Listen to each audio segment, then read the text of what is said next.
देखो, जैसे इकोनॉमिक्स का हम लोगों का पहला चैप्टर जिसका नाम है विकास, तो इससे रिलेटेड हम बहुत कुछ बता चुके थे पहले ही, और जो आप लोगों को नोट्स में हम लिखाए हैं उसको एक एक करके हम समझा रहे हैं। ठीक है, जो शॉर्ट क्वेश्चन है उस शॉर्ट क्वेश्चन को हम नहीं समझाएंगे, शॉर्ट क्वेश्चन आप लोग खुद कर लोगे। यदि तुम लोग बोलोगे कि सर शॉर्ट को भी समझा दीजिए, तो शॉर्ट को अलग दिन समझा देंगे। ठीक है ना। अभी जितना भी हम लोगों का लॉन्ग है, मतलब जिसमें हम लोगों का 1 मार्क्स वाला आता है, शॉर्ट में 2 टाइप का है आप लोगों का। एक है आप लोगों का वेरी शॉर्ट टाइप क्वेश्चन और एक है short type question. Very short type question का मतलब होता है वैसा क्वेश्चन जिसमें सिर्फ आपको 1 शब्द या 2 शब्द में उत्तर देना होता है। ठीक है। दूसरा होता है आप लोगों का शॉर्ट टाइप क्वेश्चन, जिसको आप लोगों को 1 लाइन या तो फिर ज़्यादा से ज़्यादा 1.5 या 2 लाइन के अंदर आप लोगों को आंसर देना होता है, उसको कहा जाता है वेरी शॉर्ट टाइप क्वेश्चन। आप लोगों का इकोनॉमिक्स में शॉर्ट टाइप क्वेश्चन और वेरी शॉर्ट टाइप का क्वेश्चन दोनों पूछा जाता है। लॉन्ग क्वेश्चन जो है वो आप लोगों का पूछा तो जाता ही है। ठीक है। तो सबसे पहला प्रश्न जो है आप लोगों का वो है विकास किसे कहते हैं। ठीक है, जिसमें हम लोगों को बताया जा रहा है कि जब किसी व्यक्ति के आर्थिक समृद्धि में वृद्धि होती है उसे विकास कहते हैं। कहने का मतलब यह है कि जब भी क्या होता है किसी व्यक्ति की आर्थिक समृद्धि का मतलब होता है कि पैसे से संबंधित जो भी काम होता है या तो फिर जो पैसा कौड़ी है, तो उसमें जब वृद्धि होता है किसी व्यक्ति में, उसी को हम लोग क्या कहते हैं, विकास कहते हैं। ठीक है, ये जब किसी एक व्यक्ति का विकास के बारे में हम लोग कहते हैं उस टाइम ऐसे परिभाषित किया जाता है। लेकिन जब हम लोग देश का विकास के बारे में कहते हैं तो देश का विकास जो है इस प्रकार परिभाषित नहीं होता है। ठीक है, तो इसके लिए जब देश का विकास के बारे में हम लोग बात करते हैं तो देश को विकास मतलब देश विकास कर रहा है या नहीं कर रहा है, इसको 2 संस्था द्वारा परिभाषित किया जाता है। पहला जो होता है हम लोगों का वो होता है यूएनडीपी के द्वारा और दूसरा होता है विश्व बैंक के द्वारा। इसके बारे में हम पहले आप लोगों को बता चुके हैं। ठीक है, लेकिन फिर भी जो क्वेश्चन है उस क्वेश्चन को जब समझाएंगे तो उस टाइम इसको हम बताएंगे। ठीक है, दूसरा इसी में आप लोगों को हम बताए थे उस दिन कि एक आप लोगों का एक्स्ट्रा क्वेश्चन है कि सरदार सरोवर बांध किस नदी पर बनाई गई है, तो वो नर्मदा नदी पर बनाई गई है। ठीक है, ये क्वेश्चन आप लोगों को बताएं कि वेरी शॉर्ट टाइप का क्वेश्चन में आप लोगों के एग्जाम में आया हुआ है। ठीक है, जैसे कि नेक्स्ट क्वेश्चन है आप लोगों का राष्ट्रीय विकास से आप क्या समझते हैं। यदि आपको राष्ट्रीय विकास का बात बोले या तो फिर आपके देश का विकास के बारे में बात बोले, क्वेश्चन वही होगा। ठीक है, देखिए राष्ट्रीय विकास के बारे में जब बोलता है तो आपको बताना है कि जब किसी देश में रहने वाले लोगों की आर्थिक समृद्धि में वृद्धि होती है जिससे देश की प्रति व्यक्ति आय में वृद्धि होती है, इसे हम लोग राष्ट्रीय विकास कहते हैं। कहने का मतलब यह है कि जब किसी देश का भी हम लोग बात करते हैं तो उसमें रहने वाले जितने भी लोग हैं उन लोगों के आर्थिक समृद्धि में वृद्धि होती है, तो जिससे क्या होता है देश का प्रति व्यक्ति आय में क्या होता है, वृद्धि होती है। और जब प्रति व्यक्ति आय में वृद्धि होती है तो उसको हम लोग क्या कहते हैं, राष्ट्रीय विकास। ठीक है, आगे यदि हम लोग बात करें क्वेश्चन पर, तो अगला क्वेश्चन हम लोगों का है कि प्रति व्यक्ति आय से आप क्या समझते हैं। देखो, प्रति व्यक्ति आय जिसको औसत आय के नाम से भी जाना जाता है। ठीक है, आप लोग जब क्लास 12th में जाओगे तो क्लास 12th में आप लोगों को क्वेश्चन देता है एआई को परिभाषित करें। ठीक है, वास्तव में एआई का मतलब क्या होता है, तो एआई मतलब होता है एवरेज इनकम। ठीक है, जिसको शायद हम नहीं लिखाए हैं। ठीक है, तो आप लोग याद रखोगे एआई मतलब हो गया एवरेज इनकम, जिसको औसत आय के नाम से भी जाना जाता है। अब यदि हम लोग बात करें कि प्रति व्यक्ति आय किसे कहते हैं या औसत आय किसे कहते हैं, तो इसके लिए आप लोगों को लिखाया गया है कि जब देश की कुल आय को कुल जनसंख्या से भाग दिया जाता है तो इससे प्राप्त होने वाले मान को प्रति व्यक्ति आय कहा जाता है। कहने का मतलब यह है कि देश में जितने भी जनसंख्या है उस जनसंख्या से जब देश की आय को भाग दिया जाता है, मतलब देश का जितना इनकम हो रहा है, मतलब देश में रहने वाले जितने भी लोग हैं उन लोगों के द्वारा जितना इनकम हो रहा है, उस इनकम को उस देश में रहने वाले जितने जनसंख्या है उस जनसंख्या से भाग दिया जाता है, तो जो भी मान निकलता है या जो भी इनकम निकलता है उसी को हम लोग प्रति व्यक्ति आय के नाम से जानते हैं। प्रति व्यक्ति आय जिसको औसत आय के नाम से भी जाना जाता है। ठीक है, अब यहाँ पर सवाल ये उठता है कि क्या किसी देश में यदि इनकम घट जाता है, मतलब आय घट जाता है और जनसंख्या लगभग स्थिर रहता है, तो क्या वहाँ का प्रति व्यक्ति आय बढ़ेगी या घटेगी। तो एक चीज़ याद रखोगे, यदि इनकम क्या हो जाता है, घटती है और जो जनसंख्या है उतना ही रह जाता है, तो उस टाइम भी प्रति व्यक्ति आय क्या हो जाता है, घट जाता है। दूसरी बात है कि जब इनकम लोगों का बढ़ जाता है और जनसंख्या स्थिर हो जाता है तो उस टाइम क्या होता है, प्रति व्यक्ति आय बढ़ जाता है। ठीक है, या फिर यदि जनसंख्या तेजी से बढ़ने लगती है और आय जो है वो स्थिर हो जाती है तो उस टाइम भी प्रति व्यक्ति आय क्या हो जाती है, घट जाती है। ठीक है, कहने का मतलब यह है कि जिस देश का, जैसे कि हमारा भारत देश अभी वर्तमान समय में चौथा पांचवा नंबर पे आता है विश्व का सबसे अमीर देश में, परंतु हमारे यहाँ का प्रति व्यक्ति आय जो है कम है। अब बोलोगे सर भारत इतना अमीर देश होने के बावजूद भारत का प्रति व्यक्ति आय क्यों कम है? तो इसके पीछे सबसे बड़ा कारण है कि भारत का जो जनसंख्या है वो बहुत तेज़ी से बढ़ रही है, और जैसे जैसे तेज़ी से जनसंख्या बढ़ती है वैसे वैसे क्या होता है कि उस देश का प्रति व्यक्ति आय भी घट जाता है। ठीक है, कल आप लोगों को हम ये भी बताए थे कि प्रति व्यक्ति आय जब बढ़ेगी तो इसमें देश को क्या क्या फ़ायदा हो सकती है। तो इसके लिए आप लोगों को हम दो कारण बताए थे। पहला कारण आप लोगों को बताए थे, जब भी प्रति व्यक्ति आय बढ़ती है तो उस टाइम क्या होता है कि देश विकास करता है। ठीक है, पहला। दूसरा आप लोगों को हम बताए थे कि जैसे जैसे प्रति व्यक्ति आय बढ़ती है विश्व बैंक क्या करती है, उस देश को और ज़्यादा ऋण देने पर उत्साहित होते हैं। मतलब यदि वो देश यदि ऋण चाहती है विश्व बैंक के पास, तो विश्व बैंक उसको और ज़्यादा ऋण देने को तैयार हो जाती है। ठीक है, आप लोगों को और एक बात हम बताए थे कि प्रति व्यक्ति आय जब किसी देश का बढ़ता है तो उस देश में क्या होता है कि अलग अलग कंपनियां जो है वो कंपनियां भी उस देश में आकर के बसने लगती है। अब ऐसा क्यों होता है इसको समझते हैं। जैसे मान लेते हैं कि हमारे भारत में जो है लोगों का इनकम बढ़ रहा है। अब लोगों का इनकम बढ़ रहा है तो बाकी विदेशी, मान लेते हैं कि कोई एक कंपनी है, मोबाइल का कंपनी है, सैमसंग कंपनी है। ठीक है, अब मान लेते हैं भारत में लोगों का इनकम है नहीं। ठीक है, अब भारत में लोगों का इनकम है नहीं तो क्या मोबाइल कंपनी जो सैमसंग कंपनी है वो भारत में आकर के बसना चाहेगी? नहीं चाहेगी। क्यों नहीं चाहेगी? क्योंकि उसको भी पता है कि हम यदि यहाँ पर अपना फैक्ट्री भी खोल देते हैं या तो फिर मोबाइल बेचना चाहते हैं तो यहाँ पर मेरा बिकेगा नहीं। क्यों? क्योंकि लोगों का यहाँ पर इनकम नहीं है। और उसी जगह यदि मान लेते हैं हमारे भारत देश का लोगों का प्रति व्यक्ति आय बढ़ता है, लोगों का इनकम बढ़ता है, तो बहुत सारी कंपनियाँ हमारे यहाँ पर आकर्षित होगी। इसीलिए आकर्षित होगी कि यहाँ पर हम कुछ भी फैक्ट्री वगैरह खोले, यदि सामान बेचना चाहते हैं तो हमारा बिक जाएगा। ठीक है, अब जैसे कि आप लोग कभी कभार ये सोचे होंगे कि अफ्रीका जो है गरीब देश में गिना जाता है। क्यों गिना जाता है? क्योंकि वहाँ पर फैक्ट्री वगैरह नहीं है, और फैक्ट्री वगैरह ना होने के पीछे कारण क्या है कि वहाँ के लोगों का प्रति व्यक्ति आय क्या है, बहुत कम है। और प्रति व्यक्ति आय बहुत कम होने के कारण जो है ज़्यादातर कंपनियाँ वहाँ पर बसना नहीं चाहती है। ठीक है, तो इसीलिए प्रति व्यक्ति आय का यदि बात करें तो ये बहुत इंपॉर्टेंट फैक्टर है। जैसे कि अगला प्रश्न आप लोगों को हम लिखाए हैं कि विश्व बैंक देशों का वर्गीकरण किस आधार पर करता है। यदि हम लोग विश्व बैंक का बात करें तो विश्व बैंक देशों का जो वर्गीकरण है वो प्रति व्यक्ति आय के आधार पर ही करती है। ये तो आप लोगों को पता है। और यूएनडीपी जो है उसका मापदंड अलग है, तो उसके बारे में हम लोग बाद में देखेंगे। तो यहाँ पर यदि हम लोग बात करें तो विश्व बैंक के द्वारा देशों को 3 भागों में डिवाइड किया गया। पहला जो है वो समृद्ध देश। समृद्ध देश किसको कहा गया? देखो, हर वर्ष का माप जो है वो अलग अलग होता है। जैसे यदि आप लोग 2017 के हिसाब से यदि देखोगे तो $12,056 प्रति वर्ष। कोई देश ऐसा है जो $12,056 प्रति वर्ष यदि कमाता है तो उस देश को हम लोग कहते हैं समृद्ध देश। ठीक है, ये 2017 के आंकड़े के हिसाब से है। उसी जगह यदि हम लोग आंकड़ा 2010 का यदि बात करें तो 2010 के आंकड़ों के हिसाब से वह देश जिसका प्रति व्यक्ति आय $12,276, ठीक है, $12,276 प्रति वर्ष यदि है तो उसको समृद्ध देश उस टाइम कहा जाता था।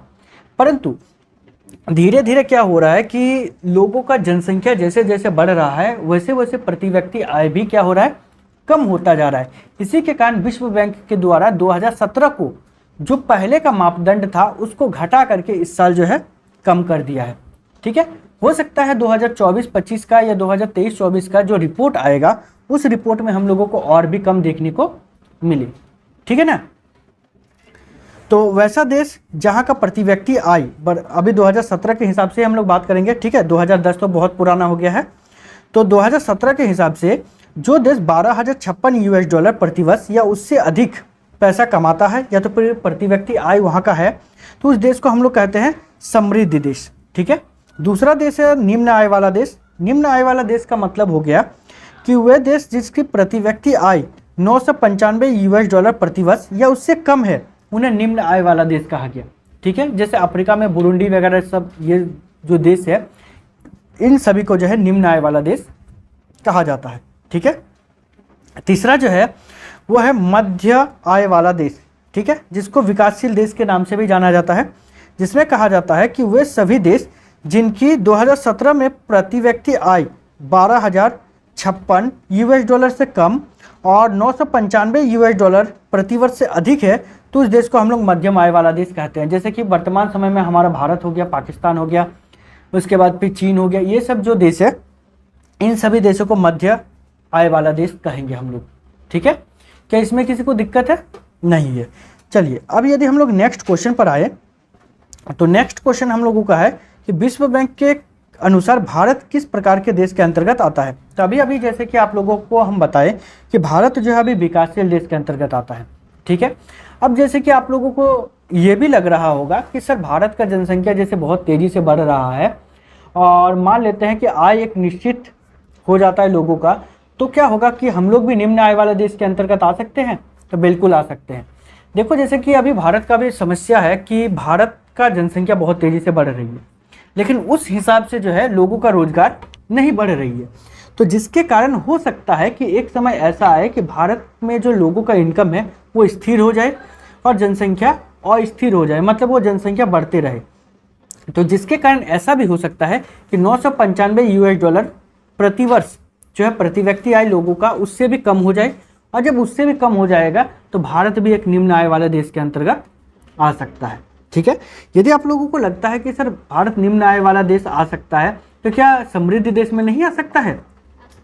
आ सकता है, लेकिन उसमें भारत को बहुत लंबा समय लग जाएगा, क्योंकि भारत का यदि हम लोग प्रति व्यक्ति आय को यदि देखें तो 1000 समथिंग है। ठीक है, 1000 से कुछ ज़्यादा है, और यदि हम लोग यदि समृद्ध देशों का बात करें तो 12,000 के आसपास है, $12,056 के आसपास है, और उतना तक पहुंचने में अभी भारत को बहुत लंबा समय लगने वाला है। इसी के कारण हम लोग समृद्ध देश का कल्पना तो उतना जल्दी नहीं कर सकते हैं। ठीक है ना। आगे यदि हम लोग बात करें प्रश्न पर, तो इसमें हम लोगों को बताया जा रहा है कि वर्ष 2016-17 के अनुसार भारत के किस राज्य का प्रति व्यक्ति आय सबसे अधिक है। ठीक है, तो 2016-17 के हिसाब से यदि बात करें तो हरियाणा का है। अब बोलोगे सर हरियाणा में प्रति व्यक्ति आय क्यों बढ़ रही है, इसके पीछे क्या कारण है?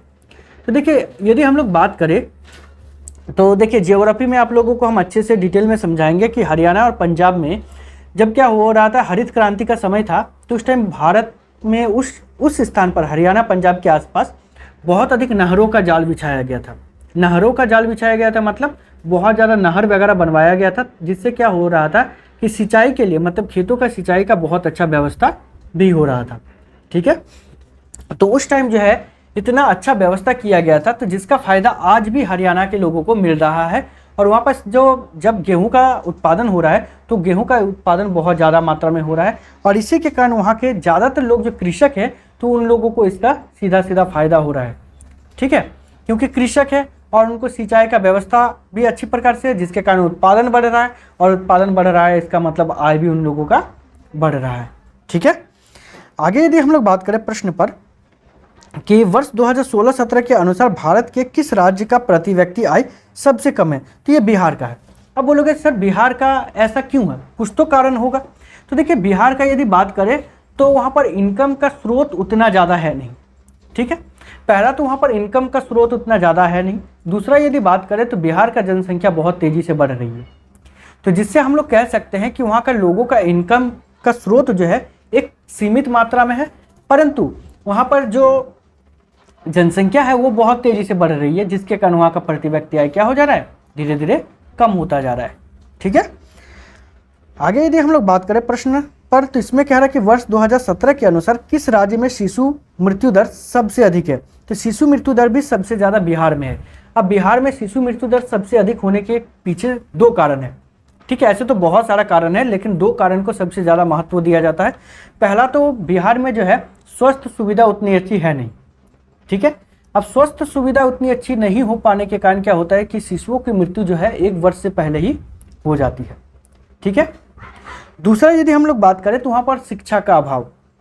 अब बिहार में बाकी राज्यों की तुलना में जो है शिक्षा का बहुत ज़्यादा अभाव है, और जिसके कारण लोगों को ज्ञान नहीं है कि क्या करना है और क्या नहीं करना है, और जिसके कारण क्या होता है कि वहाँ पर शिशुओं की मृत्यु भी बहुत ज़्यादा हो जाती है। इसी क्वेश्चन को यदि रिवर्स किया जाए तो इसमें पूछा जा रहा है कि वर्ष 2017 के अनुसार भारत में के किस राज्य में शिशु मृत्यु दर सबसे कम है? तो केरल में है। ठीक है। अब केरल में सबसे कम होने के पीछे भी वही बिहार का ऑपोजिट, कि वहाँ पर शिक्षा दर ज़्यादा है और दूसरा स्वास्थ्य सुविधा भी अच्छी है, जिसके कारण वहाँ पर शिशु मृत्यु दर भी क्या है? कम है। ठीक है। आगे यदि हम लोग क्वेश्चन पर बात करें तो इसमें पूछा जा रहा है कि भारत के किस राज्य का साक्षरता दर सबसे कम है? तो ये है बिहार का। साक्षरता दर किसको कहते हैं? तो साक्षरता दर का मतलब होता है कुल जनसंख्या में कितने लोग पढ़े लिखे हैं। ठीक है। तो कुल जनसंख्या में सबसे ज़्यादा पढ़े लिखे लोग जो है हमारे केरल राज्य में है, और केरल राज्य में होने के कारण वहाँ का साक्षरता दर को हम लोग सबसे ज़्यादा मानते हैं। ठीक है। सेम यदि हम लोग बात करें तो यहाँ पर सबसे कम साक्षरता दर बिहार में है। ठीक है। और सबसे अधिक साक्षरता दर जो है वो केरल में है। ठीक है। सबसे कम साक्षरता दर बिहार में और सबसे अधिक साक्षरता दर केरल में है। ठीक है। अब यदि प्रश्न पर बात करें तो इसमें पूछा जा रहा है कि भारत के किस राज्य में निवल उपस्थिति अनुपात सबसे अधिक है? तो निवल उपस्थिति अनुपात जो है सबसे ज़्यादा जो है वो केरल में है। क्या आप लोगों में से किसी को याद है कि निवल उपस्थिति अनुपात है क्या? ठीक, अभी और एक बार हम समझा देते हैं निवल उपस्थिति अनुपात को। ठीक है। लेकिन यहाँ पर और एक हम लोगों का शॉर्ट क्वेश्चन है कि भारत के किस राज्य में निवल उपस्थिति अनुपात सबसे कम है? तो निवल उपस्थिति अनुपात जो है सबसे कम है बिहार में। ठीक है। इसके पीछे सबसे बड़ा कारण है कि बिहार में जो है छोटा छोटा बच्चा को ही काम पर भेज दिया जाता है काम करने के लिए, और जिसके कारण क्या होता है कि वो 14 वर्ष से पहले ही 14-15 वर्ष से पहले ही वो स्कूल छोड़ देते हैं, जिसके कारण उसका उपस्थिति स्कूल में नहीं हो पाता है, और इसी के कारण उनका निवल उपस्थिति अनुपात क्या है? सबसे कम है। ठीक है। आगे यदि बात करें हम लोग यहाँ पर शिशु मृत्यु दर पर, तो शिशु मृत्यु दर से आप क्या समझते हैं? तो किसी वर्ष में जन्मे 1000 जीवित बच्चों में से 1 वर्ष की आयु से पहले मर जाने वाले बच्चों का अनुपात को शिशु मृत्यु दर कहा जाता है। तो शिशु मृत्यु दर में इसमें सिंपल है कि 1 वर्ष के अंदर में जितने बच्चों का जन्म होता है और उसमें से 1 वर्ष होने से पहले जितने बच्चों का मृत्यु हो जाता है, तो उसी को हम लोग शिशु मृत्यु दर कहते हैं। ठीक है। मान लेते हैं कि 2024 में, ठीक है, 2024 तो अभी पूरा नहीं हुआ है, चलिए 2023 को मान लेते हैं। मान लेते हैं 2023 का वर्ष है। अब उसमें क्या होता है कि एक साल में 1000 बच्चा का जन्म हुआ। ठीक है। अब उस 1000 बच्चे में से मान लेते हैं 50 बच्चा मर जाता है। ठीक है। तो 50 बच्चा जो मर जाता है 1000 में से, तो इसको हम लोग कहेंगे शिशु मृत्यु दर। कितना शिशु मृत्यु दर है? 50। ठीक है। तो इस प्रकार से शिशु मृत्यु दर को निकाला जाता है, और ऐसे ही शिशु मृत्यु दर सबसे अधिक जो है वो है बिहार में। और इसके पीछे कारण भी हम बताएं कि किस कारण से होता है, और सबसे कम केरल में है, इसके बारे में भी बताएं। आगे है हम लोगों का कि साक्षरता दर से आप क्या समझते हैं? ठीक है। इसमें बताया जा रहा है कि 7 वर्ष और उससे अधिक आयु के लोगों में साक्षर जनसंख्या के अनुपात को साक्षरता दर कहते हैं। मतलब यहाँ पर हम लोगों को यह बताने का प्रयास कर रहा है कि 7 वर्ष और उससे अधिक आयु के लोगों में, ठीक है, उससे 7 वर्ष या उससे अधिक आयु के जो लोग हैं, कुल लोग हैं, उसमें जितने लोग शिक्षित हैं, ठीक है, तो उसके जो अनुपात होते हैं उसी को हम लोग कहते हैं साक्षरता दर। ठीक है। उदाहरण के तौर पर मान लेते हैं कि कुल मिलाकर के 7 वर्ष या उससे अधिक आयु के 100 आदमी है। ठीक है। आदमी औरत सब मिला जुला करके, और बच्चे भी है, और उस 100 में से मान लेते हैं कि हम लोगों का यहाँ पर 30 आदमी पढ़ा लिखा है और 70 पढ़ा लिखा नहीं है, तो इसका अनुपात हो जाएगा 30:100। ठीक है। मतलब 100 में से 30 आदमी जो है वो क्या है? पढ़ा लिखा है। ठीक है। आगे यदि हम लोग बात करें यहाँ पर, तो प्रश्न है हम लोगों का कि निवल उपस्थिति अनुपात से आप क्या समझते हैं? ठीक है। जैसे कि 14 तथा 15 वर्ष की आयु के स्कूल जाने वाले कुल बच्चों का उस आयु वर्ग के कुल बच्चों के साथ अनुपात को निवल उपस्थिति अनुपात कहते हैं। इसको यदि उदाहरण के साथ समझने का प्रयास करें तो मान लेते हैं कि 14 और 15 वर्ष के कुल आयु के जो बच्चे हैं उसकी संख्या है 100। ठीक है। और उस 100 बच्चों में से मान लेते हैं कि 40 बच्चा स्कूल जाता है। ठीक है। 40 बच्चे स्कूल जाता है तो 60 बच्चे स्कूल नहीं जा रहे हैं, ठीक है। तो 40/100 जो हो जाएगा ये हो जाएगा निवल उपस्थिति अनुपात कि 100 बच्चों में से 40 बच्चे क्या कर रहे हैं, स्कूल जा रहे हैं, ठीक है। क्या बात समझ में आ रही है? लेकिन इसमें याद रखोगे 14 तथा 15 वर्ष की आयु के बच्चों को इसमें बताया जाता है, ठीक है। उससे अधिक भी हो सकता है लेकिन उससे कम के बच्चों को नहीं जोड़ा जाता इसमें। आगे यदि बात करें तो प्रश्न है हम लोगों का कि विकास मापने का यूएनडीपी का मापदंड किन पहलुओं में विश्व बैंक के मापदंड से अलग है। तो जैसे कि हम लोगों ने एक प्रश्न पढ़ा कि विकास मापने के लिए विश्व बैंक जो है वो प्रति व्यक्ति आय के आधार पर मापती है। तो ठीक उसी प्रकार यदि हम लोग देखें तो यूएनडीपी भी मापती है, ठीक है। लेकिन यूएनडीपी जो है उनका मापने का तरीका बिल्कुल अलग है और किस प्रकार से अलग है वो हम लोगों को यहाँ पर पूछा गया है। तो यदि आंसर पर बात करें तो यहाँ पर हम लोगों को बताया जा रहा है कि विकास मापने के लिए विश्व बैंक केवल प्रति व्यक्ति आय का ही उपयोग करता है। यदि विकास मापने के लिए यदि बात करें तो विश्व बैंक केवल प्रति व्यक्ति आय का ही उपयोग करता है और उस आधार पर किसी देश को समृद्ध देश, मध्य आय वाला देश और निम्न आय वाला देश के रूप में वर्गीकृत करता है, ठीक है। मतलब वो प्रति व्यक्ति आय के आधार पर ही क्या कर देता है, वर्गीकरण कर देता है। परंतु यदि हम लोग यूएनडीपी का यदि बात करें तो यह विकास मापने के लिए क्या करता है कि प्रति व्यक्ति आय के साथ साथ वो क्या क्या मापता है, शैक्षिक स्तर और स्वास्थ्य स्थिति, इन दोनों को वो अपने मापने का आधार बनाता है, ठीक है। मतलब इन दोनों को है नहीं, प्रति व्यक्ति आय को भी, मतलब इन 3 चीज़ों का उपयोग करता है वो विकास मापने के लिए। जिन जिन देशों में प्रति व्यक्ति आय, शैक्षिक स्तर और स्वास्थ्य स्तर तीनों ही अच्छा होगा, विश्व बैंक क्या करता है उसको मार्क्स देते हैं, ठीक है। और उस मार्क्स के आधार पर जो है वो उस देश को रैंकिंग किया जाता है, ठीक है। आगे हम लोगों का प्रश्न है कि धारणीयता का विषय विकास के लिए क्यों महत्वपूर्ण है। यदि हम लोग धारणीयता का विषय के बारे में यदि बात करें तो ये विकास के लिए क्यों महत्वपूर्ण है, ठीक है। तो इसका यदि आंसर पर बात करें तो इसमें हम लोगों को बताया जा रहा है कि संसाधनों का विवेकपूर्ण उपयोग करना और भविष्य की पीढ़ी के लिए बचाकर रखना ही धारणीयता कहलाता है, ठीक है। मतलब संसाधनों का यदि हम लोग विवेकपूर्ण तरीके से उपयोग करते हैं और भविष्य की पीढ़ी के लिए बचाकर रखते हैं तो इसी को हम लोग कहते हैं धारणीयता, ठीक है।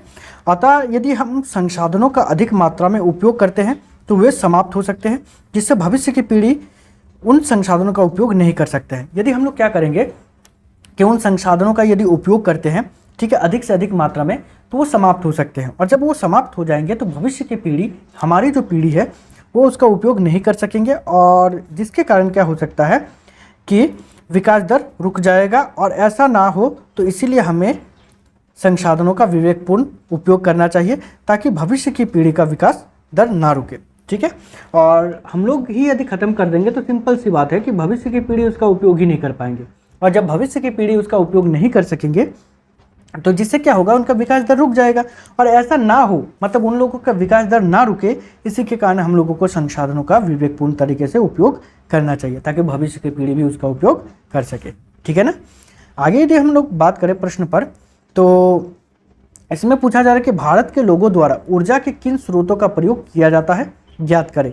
अब से 50 वर्ष पश्चात क्या संभावना हो सकती है, ठीक है। यदि हम लोग बात करें तो भारत के लोगों द्वारा ऊर्जा के परंपरागत स्रोत जैसे कोयला, पेट्रोलियम आदि का उपयोग किया जाता है। अभी यदि बात करें ज़्यादातर तो परंपरागत ऊर्जा स्रोत जैसे कि कोयला हो गया, पेट्रोलियम हो गया, ठीक है, तो इन सभी का उपयोग किया जाता है। और संभवतः आज से 50 वर्ष पश्चात ऊर्जा के परंपरागत स्रोत पूर्णतः क्या हो जाएंगे, समाप्त हो जाएंगे, ठीक है। और जब पूर्णतः समाप्त हो जाएंगे तो हमें क्या होगा कि ऊर्जा के गैर परंपरागत स्रोत जैसे पवन ऊर्जा, सौर ऊर्जा, इन्हीं सभी पर आश्रित रहना पड़ेगा, ठीक है। तो ऐसे संभावनाएं हो सकती है, ठीक है। तो ऐसे ही यदि आप लोगों को वीडियोस और भी चाहिए तो चैनल को सब्सक्राइब कीजिएगा और मेरा मोटिवेशन लेवल को बढ़ाने के लिए अपने फ्रेंड के साथ शेयर जरूर कीजिएगा, ठीक है। मैं इससे भी अच्छा वीडियो आप लोगों के लिए बनाता रहूँगा, बस आप लोग अपने फ्रेंड के साथ शेयर करते रहिए और मेरा मोटिवेशन लेवल को बढ़ाते रहिए, ठीक है। तो इस वीडियो में इतना ही, मिलते हैं नेक्स्ट वीडियो में, तब तक के लिए बाय, थैंक यू।